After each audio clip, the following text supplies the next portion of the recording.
On January 14th, this week, 3 days ago, the mayor of Newark, who's in the studio with us now, sent a letter to the President of the United States, the Honorable Donald J. Trump, President of the United States, 1600 Pennsylvania Avenue, Washington, D.C., 20500.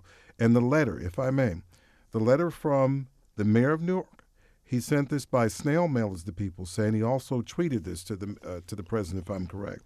And it says, "I am writing to express my deep concern that you are seriously thinking of declaring a national emergency to fund a proposed $5 billion border wall. I want to bring to your attention to a true emergency that puts millions of our citizens at risk. That's the decaying infrastructure of our water systems, which has created a crisis in Newark, the state of New Jersey, and across America. Dangerously high levels of lead are entering homes and our children's blood through lead service lines, despite the fact that any level of lead can damage the developing brains of young children." Mr. Mayor, your thoughts. Why'd you send this?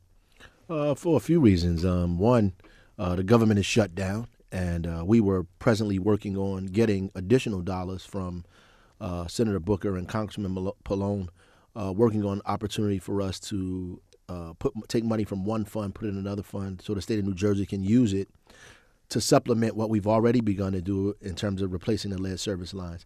We can't even do that now because the government is shut down. And then if you contemplate why the government is shut down, there's about $5 billion about a wall that they're arguing about, which seems to be nonsensical to me, that there's a real crisis going on that I think will get bipartisan support, infrastructure improvement as it relates to the health and welfare of the young people in our country. And I think that is more important than this wall, and I think it is a good way to spend that money. You also write in the second paragraph, in prioritizing environmental justice, saving children and their families within these cities is a must. Although the situation in Newark is very different from that of Flint, our need to replace lead service lines is equally urgent. I join in solidarity with the 11-year-old girl known as Little Miss Flint, who told you that spending $5 billion to make water safe is a much better way to protect Americans than building the wall. Absolutely.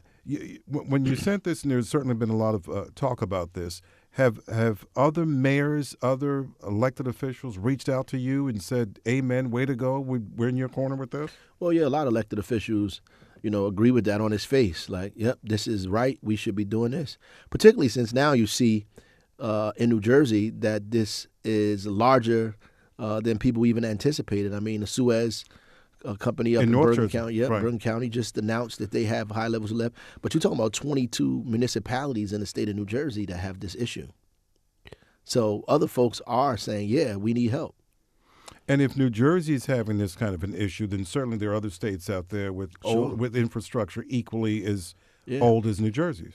Yep, and we talking billions and billions of dollars across the country that this would cost to get fixed.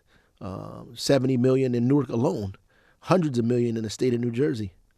So because of the government shutdown right now, partial shutdown as they call it, money is not coming to Newark to replace these lead service lines. Well, additional money. Additional money. Right. We have money from the state now and money that we've bonded that we're going to use to begin this year. About 1,500 lead service lines will be replaced at the beginning of this year. But we have 20,000 homes that we have to replace lead service lines for. So we are going to need more money. Absolutely. I'm going to read this last paragraph here, and then we'll get to the crime statistics. And you say this, you have been saying that a border wall will save thousands of American lives, but that's simply not true. Instead of wasting billions of dollars to keep an ill-conceived campaign promise, I urge you to use our resources in a way that will truly save American lives, help repair our nation's deteriorated water infrastructure. What kind of response, realistically, do you expect from this president when you tell him, of all people, right, that you're not telling the truth and there's a better way to do this? Well, first, I always say I don't have the luxury of pessimism or cynicism. I have to always believe something positive is going to take place out of this. I'm not going to cross my fingers or hold my breath, though. But I thought it needed to be said. Ask not, want not. So at the end of the day, we have to push forward what we need and what we want and make people understand what the real emergencies are.